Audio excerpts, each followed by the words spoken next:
Good evening, everyone. Welcome to another hour of Healthy Conclusions, where we try to give our listeners important information on nutrition, exercise, and holistic, alternative, and integrative medicine. Please take a minute to visit our website at www.healthyconclusions.com and like us on Facebook. My name is Bob Neugebauer, and I will be your host for this evening's show.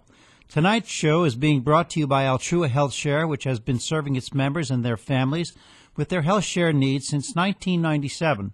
Please take a moment to visit their website at altruahealthshare.org or call 888-244-3839 to see just what Altrua Health Share can offer for your family's health care needs, as it could mean substantial savings. Our guest for this evening is Dr. Jason West of the West Clinic in Pocatello, Idaho. Dr. West earned his Bachelor of Science degree in microbiology from Utah State University. He's a doctor of naturopathic medicine, and he earned that degree from Central States College Health Sciences, and he has a doctorate of chiropractic from the Southern California University of Health Sciences.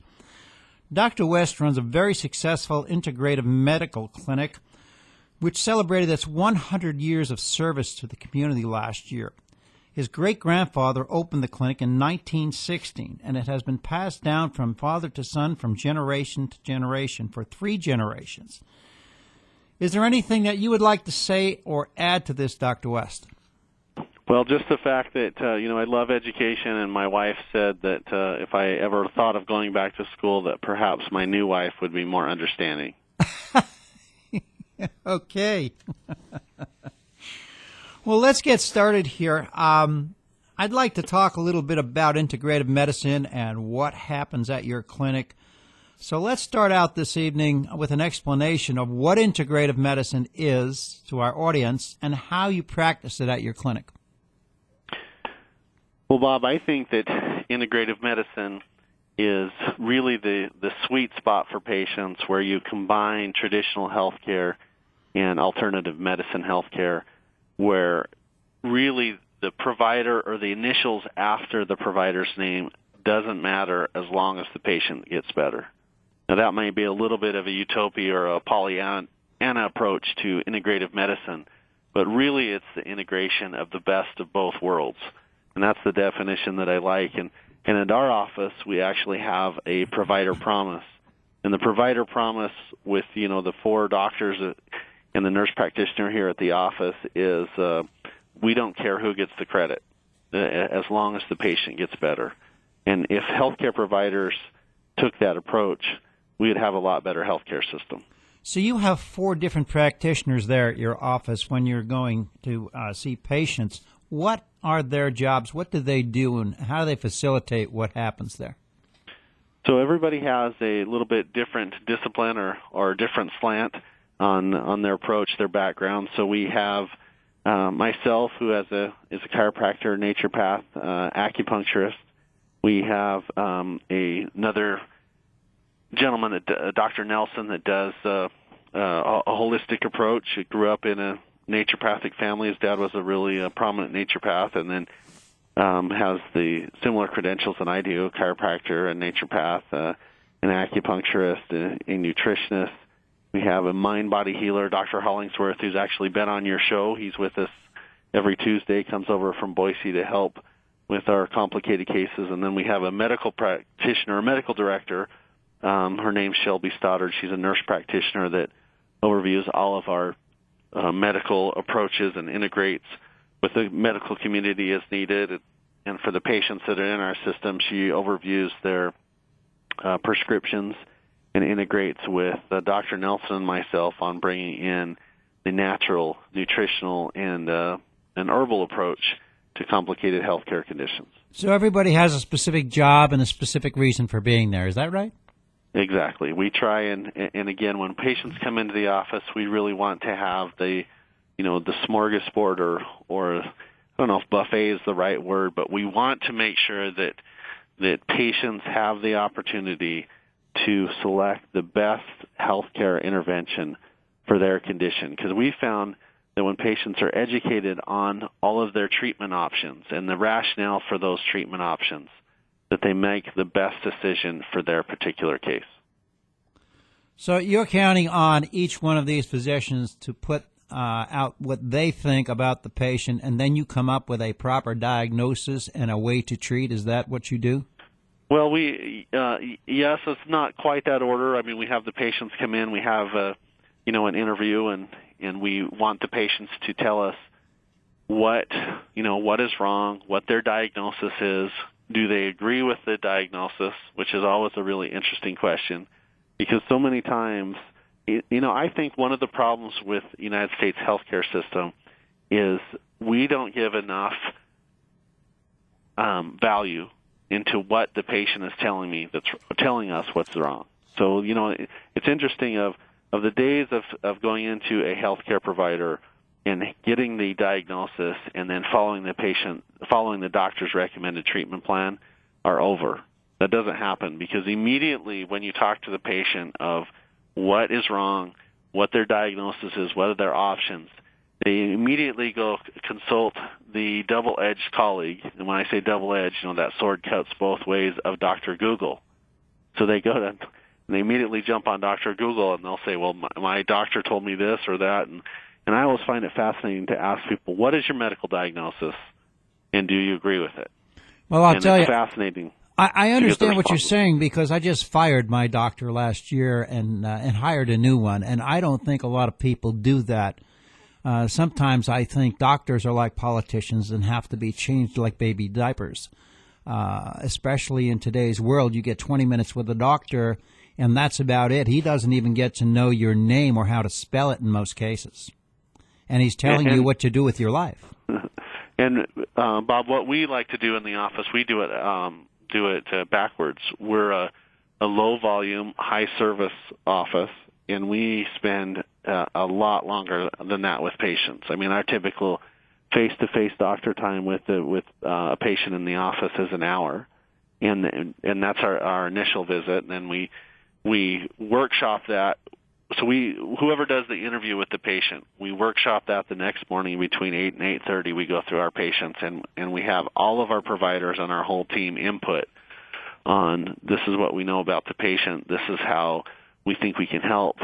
Because when you hire people that are smarter than you, they always make you look good. That's always been one of the things that I really like at the office, is we do get a true integrative approach. Because if you came in with a healthcare concern, we would say, well, Bob came in and this is what his concerns were. This is what he thinks is wrong. This is what we think's wrong. Now, what can we do to help this patient? And everybody gives their input from their different backgrounds, and I think that's one of the reasons why we get such good results. Do you think integrative medicine could play an important role in solving our healthcare problems in the United States? Well, I think it's the only answer to solving our healthcare problems. And the problem is you get doctor egos involved. I think that's a huge obstacle. You also get, the different training aspects where, I think it was in, trying to think of the name of the movie of the guy that was such a challenge to the system, and he goes through medical school, and as he enrolls in medical school, the dean tells him when he starts, everything that is worth knowing is taught in the school, and everything not worth knowing is not taught. And I think that is a significant burden for the patients when you have healthcare providers that come from that mindset, or where their ego gets in the way, and it doesn't allow them to accept different options or different alternatives. I don't believe that any sole provider has all of the answers. And when you combine a blended approach, not only do you get patient outcomes, but you can save enormous cost savings for your medical dollars. And if we really approach that from an integrative standpoint, that's the only hope that our country has to turn around this crazy healthcare mess we've got going on. Well, I tend to agree with you. I've done a reasonable amount of studying on a lot of past history surveys and results of those surveys when integrative medicine is used, particularly in the state of Washington. And I will tell you that the healthcare savings are phenomenal. And I've been broadcasting this out to several of our politicians here, and they just cannot believe it. The savings that could be had from a national standpoint when we're talking about changing the way we actually treat patients and look to try and get them well but keep them well. Exactly. We're going to have to take a quick break here. We'll be back in a few minutes. You're listening to Health Conclusions, brought to you by Altrua Health Share, with your host Bob Neugebauer on 580 KIDO AM and 107.5 FM. Welcome back to Health Conclusions on 580 KIDO and 107.5 FM. We're speaking with Dr. Jason West, and we're sponsored by AltruaHealthShare.org. So we were talking about the cost levels and how we can save money nationally if we had an integrative health system that worked. Why do you think the allopathic doctors are so reluctant to work with alternative and complementary medicine practitioners? Well, I think a lot of it is just ignorance, not knowing what integrative and alternative medical practitioners can offer. I also think that there is a huge portion of the blame is on the integrative and the alternative medicine side on not knowing how to interface and communicate with the medical community. Let me give you an example. One of the reasons why we have an integrative medical center is because when I would refer patients out in the early part of my career for medical oversight or medical intervention that was really needed for the patient, we really had the feeling that those patients never came back. And I was visiting with the neurosurgeon one time, multiple years ago, and I said, "Hey, I sent the patient over to get a workup from you." And then I never saw the patient. And I think we were at Costco or we were at the grocery store or something like that. And he looked at me and he said, "Well, Dr. West, I really apologize. I thought the reason why that you sent him here is because you were out of options and you didn't know what to do with him. I didn't know that you didn't want the patient back. Why didn't you tell me that?" And so I looked at him and I said, "Well, when I refer the patient, how should my communication or my documentation, and he said, "I think you should I would request that you do exactly what you want me to do the workup." And in this case, it was an MRI for a low back condition. I didn't necessarily want him to do anything else. I just wanted him to have, understand from the neurosurgeon what his surgical options were so that the patient could make a decision. And so then I started changing my communications to say, "This is exactly what I want the patient to do. Please do this," and then send the patient back to me that I can manage, these non-invasive and conservative treatment interventions. And when I started doing that, I started having a lot better interaction with the medical community. So it was just something that I wasn't taught in school. The medical profession isn't taught how to really interface with the alternative medical practitioners, and there's an intra-professional divide there that we really haven't, no one's really been pushing that of how we can get along better. That's one of the problems. The other problem is that just not being educated on what are the benefits to specific medical nutritional therapy or manipulative therapy or vitamin C infusion therapy or regenerative injection therapy.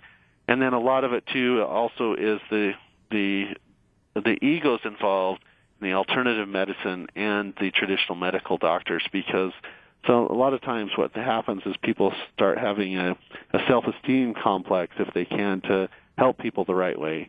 And when you get over that and recognize that it's all about the patient getting better, it's not an ego problem, then what happens is miracles consistently occur. Well, I will tell you one thing. When it comes to lower back pain, it's responsible for $82 billion in medical costs a year. This is a recent survey that's been done. And the average cost, it was found out, of a back injury claim in the U.S. is about $16,000 with a regular doctor. But when the patient receives 90% chiropractic care, the cost goes down to $7,600. Now, that I would say is very significant. And I don't think many people understand that, particularly the people in our government. It's true, and one of the reasons why is because the medical machine or the medical system has a much better marketing education system to policymakers. And this is where alternative medicine really needs to step up their game or step up their ability to educate the policy and financial decision makers. And my first comment on that statistic of medical care being $16,000 for a back case versus chiropractic care is $7,000 is to the man that has a hammer in his hand, everything looks like a nail. You know, when you go to a surgeon, the surgeon says, how can I, fix you with surgery, or why you should have surgery or why you should not have surgery. And if you go to an internist, he says, how can I fix you with prescriptions? If you go to someone like myself that's educated in a non-prescriptive, non-surgical approach, that is the treatment interventions that we do to try and help people to get better. And the cost savings on that, like you pointed out, is about 50%. Well, I will say this, I'm trying to find the simplest way to bring down healthcare costs and to institute wellness programs, because that's what we really have to have if we want to change what's going on in this country. When you look at the trillions of dollars, $2.5 trillion a year we spend on healthcare costs, we spend more money than any other country in the world, and we're still number 37 or 38 when it comes to real healthcare and the healthiness of our people. But I do believe that bringing in integrative care could add a substantial drop in cost. But how do we get to that point? How do we explain this to everybody? I mean, is this just a slow process, or can it be instituted by force of will by the government? Well, I think the only way to really make those changes is you have to level the playing field. Because really what's wrong with healthcare right now, this is the problem with our runaway costs, is that we're subsidizing the most expensive, the most invasive, and really the least effective interventions for healthcare. And let me give you an example of that. You typically have, when someone gets injured for a low back case, you go into an urgent care or an emergency room situation, and they do their workup, they do all of their imaging. It's an expensive intervention, and yet almost always it's paid, on an 80-20 copay or subject to copayments and deductibles.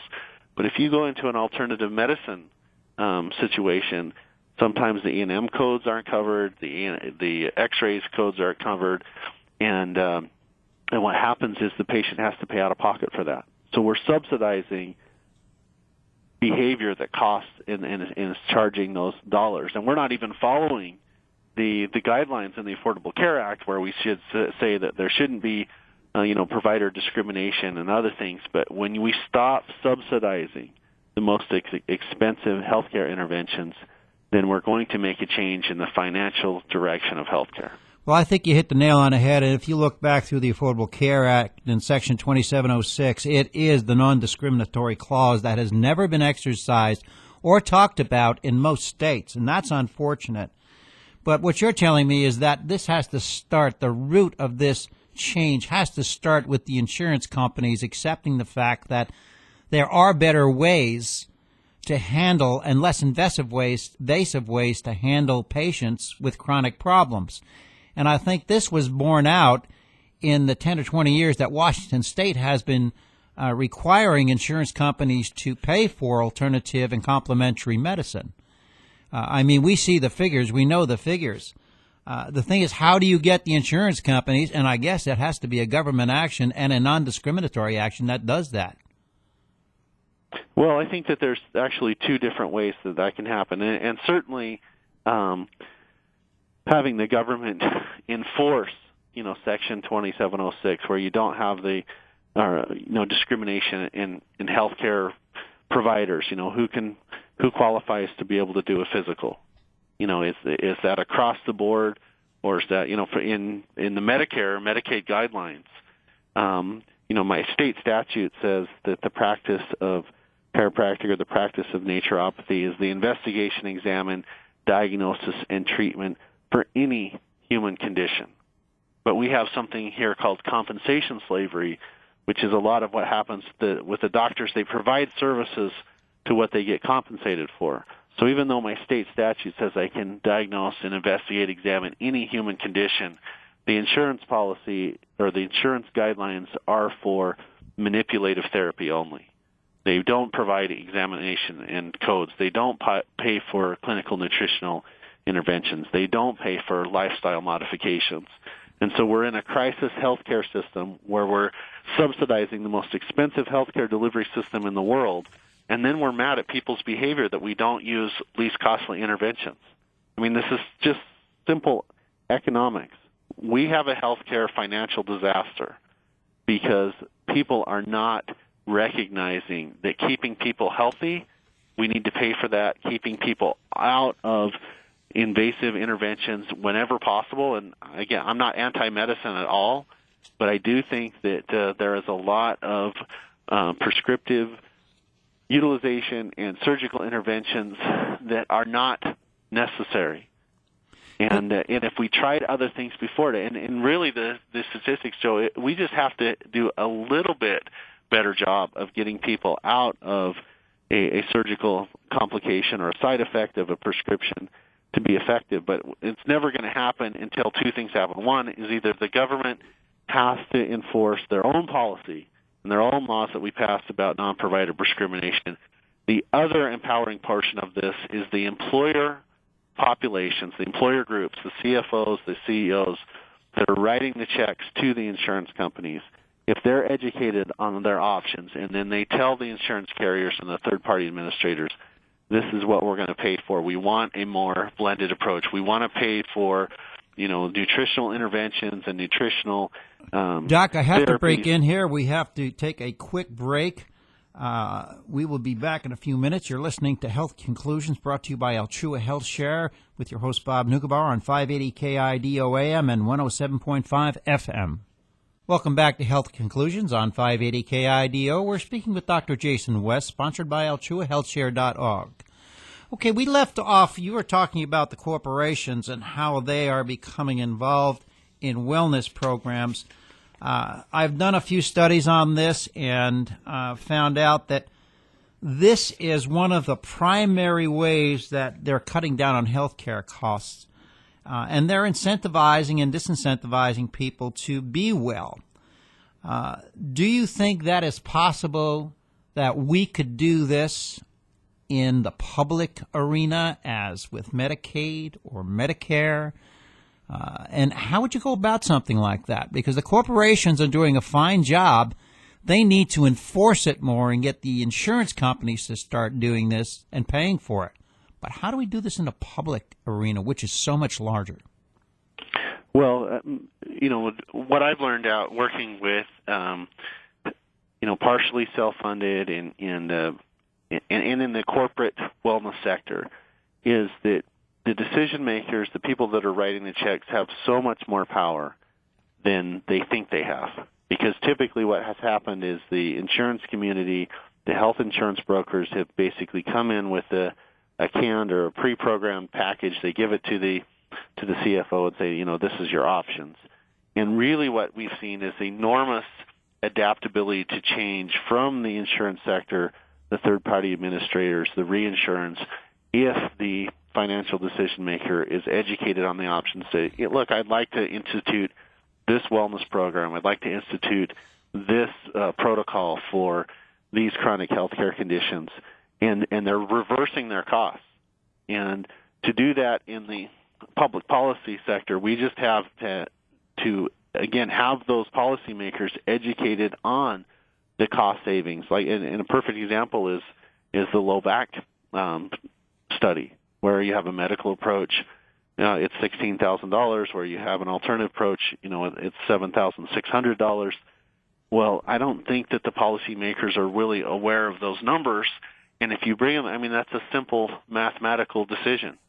We need to actually have the public sector try those interventions first before they move on to the more expensive interventions. Well, I tell you, I do tend to agree with you on some parts, but I disagree on the part that these insurance companies don't know, because most of the numbers that I found, the studies were done by Blue Cross Blue Shield and other insurers. So I think they know, but I don't think they care. Well, Bob, and part of it is I think it's profession and market share protection. You look at these insurance decision makers, and you look at who sits on their board, and if you had an acupuncturist, a chiropractor, or a naturopath on one of those insurance boards, I'd be shocked.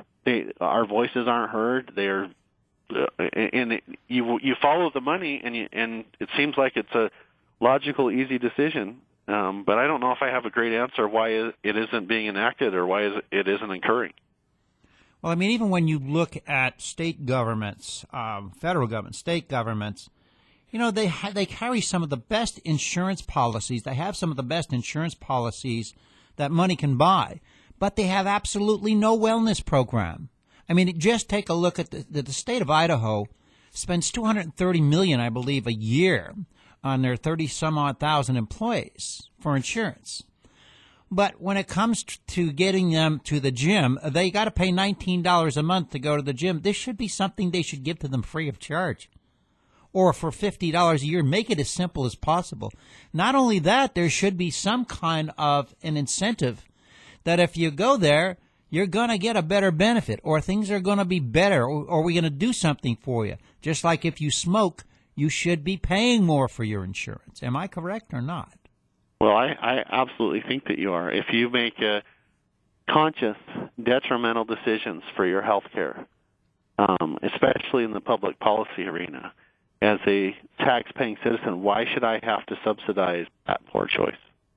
And I think we need to make that across the board, and we should have, you know, when people come in and they're asking about, you know, different insurance in their office, and we made the decision several years ago to not be a part of the compensation slavery, which means I don't want an insurance company to dictate to me what I think I should do for the patient. And that's unfortunate for patients that are paying into the system, and then they can't really use the system. But what I tell them is, you know, it only makes logical sense that you should brush your teeth at night, and you should brush your teeth in the morning. I mean, to clean your teeth, that's a good investment. No one's paying for that. No one's going to pay for your toothbrush. No one's going to pay for your toothpaste.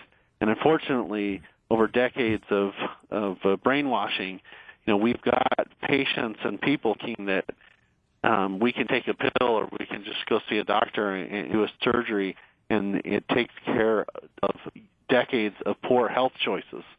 And so we need to put the more consumerism back in healthcare. We've got to educate people that their decisions, lifestyle decisions, and also their selection of doctor has a financial impact to them.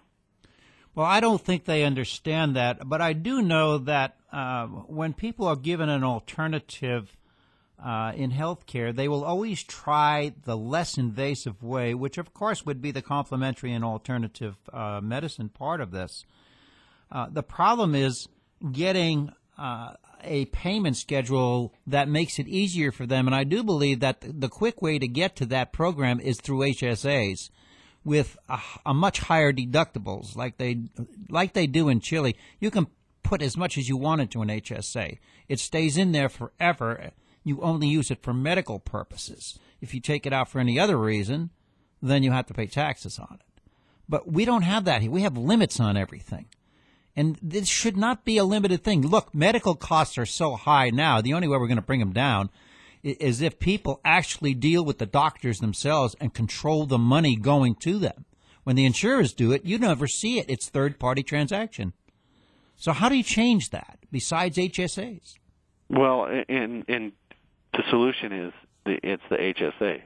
I mean, I don't see, again, putting the consumerism back in healthcare is the first step into, you know, turning the Titanic that we're on. I mean, our medical costs are non-sustainable. It's outpacing inflation.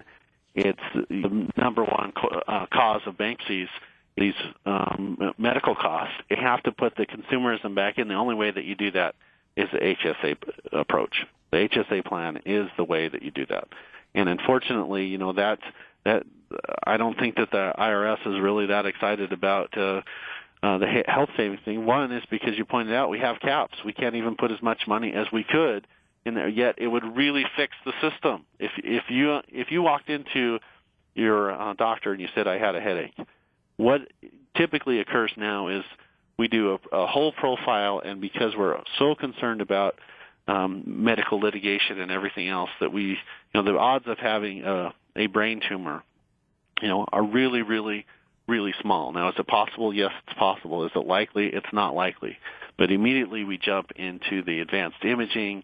We go into a CT scan. We go to an MRI and everything like that, and we have thousands and thousands of dollars on a case where we should say, hey, how are you treating yourself? Is this a hypoglycemia situation? Is this a lack of sleep problem? Is this a dehydration system? Then let's try some manipulative therapy. Let's try some acupuncture. And if you don't improve changing your lifestyle in these non-invasive approaches, then we should go to the MRI and the CT scan. We're just doing the most expensive interventions on everybody without going through a reasonable flow chart of, hey, let's do the least costly, least invasive thing first.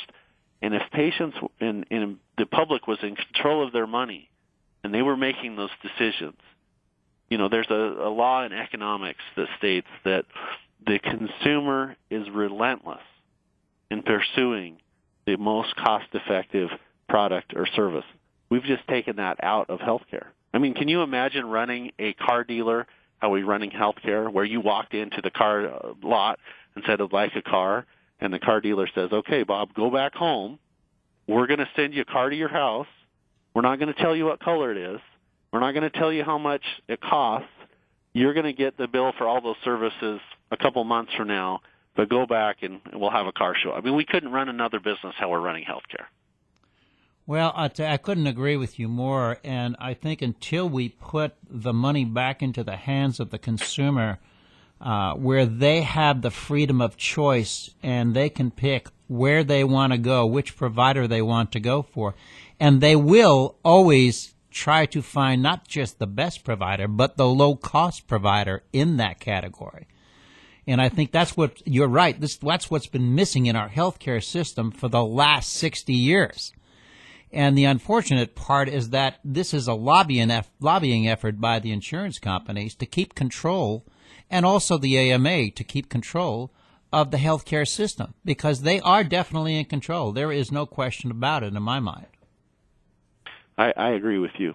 And putting that, consumerism back in healthcare is an essential step. We need to let the market right itself by creating a system where the patient's in control of their money, and that the doctor community has to be in a situation where cream rises to the top. Okay, Doc, we have to take a quick break, but we'll be back in a few minutes. You're listening to Health Conclusions, brought to you by Altrua Health Share, with your host Bob Neugebauer on 580 KIDO and 107.5 FM. Welcome back to Health Conclusions on 580 KIDO. We're speaking with Dr. Jason West, sponsored by AltruaHealthShare.org. Okay, Doc, we were talking about the cost of medicine and how we change who pays for the particular needs of the patient, whether the patient pays or we have third-party vendors and insurers. And I think we figured out that the patient needs to pay, because that's the only way we're going to get the viability that we need to get lower cost. They do the negotiating, and they have freedom to go where they want. Is that right? I think it's correct. I believe that it's correct. We have to put people in control of their health care dollars. Okay. Now, you run a wellness program, and I have said from the beginning when I started this show that if you want to fix health care, you have to do well care. And we don't do that. Now, you've instituted a program, and I know you just launched this not too long ago, on wellness. How do you get people to actually understand that nutrition is important, and the fact that if they don't exercise, they're not going to feel any better? How do you instill that in them? Well, part of it, Bob, and I should say part of it, the most important step in that process is to have people educated on what health is. And we have this idea in health in medicine that health is the absence of symptoms. And when you take that approach, alternative and integrative medicine is a poor option when you take that definition. Because if health is just the absence of symptoms, and you can go and you can get some type of muscle relaxer or pain reliever or some type of other prescriptive intervention to get rid of the symptoms, it's really hard for me to compete in that arena. So the first thing that you have to educate people on is health is not the absence of disease. Health is the ability to really live your life instead of existing. And having the most common complaint of people coming in the office is, well, I'm tired. I don't have the energy levels. And then you start asking, well, walk me through a normal day of your life. And I think this is so missed in the healthcare world. No one asks that. But how actually are you functioning? And so I started asking people, what time are you going to bed? What time do you get up? What do you have for breakfast? What do you have for lunch? What do you have for dinner? What's your liquid intake? Do you have any cravings? Do you crave salt? Do you crave, sugar? Do you have any, snack habits that aren't healthy? And when you start walking people through that process and understanding really how they live, then you can really get them to live their life and to have their ultimate potential and to get up in the morning and have lots of energy and not have pain and not have creaky joints and their bowels are working and everything like that. And when I talk to patients about that, so often they'll say, well, my family doctor says that that's impossible. And my response is, it is for that doctor. Because they're confined in saying, well, that's not really reasonable. Now, everybody has blood pressure problems. Everybody has sleep. Everybody's pre-diabetic. No. Those are choices. And educating people on what your life could be and then getting them to that, giving them the tools to really unlock their health and getting rid of their chronic health care problems. It starts with the educational process. And so what we do with our health program is we go into corporations and we tell them we believe that we are the only game in town that can reduce and contain your medical costs by giving your patients and your employees more options, not less. This isn't a takeaway program.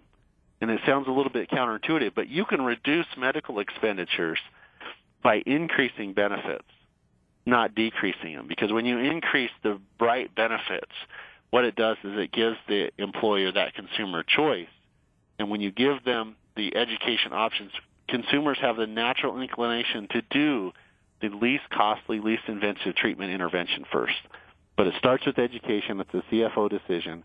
You profile the employee population. You give them options for ways to improve their health, and then you continually educate them that movement is life. Exercise is important. Water intake is critical. What you're putting in your system, you are what you eat, and you are what you absorb.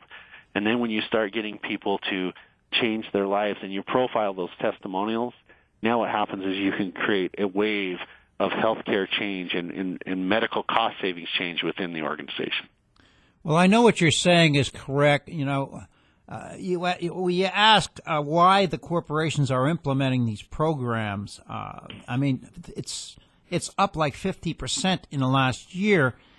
And the fact is that nearly 60% of all after-tax profit is spent on corporate health benefits, and 80% is spent on only 10% of the sickest people.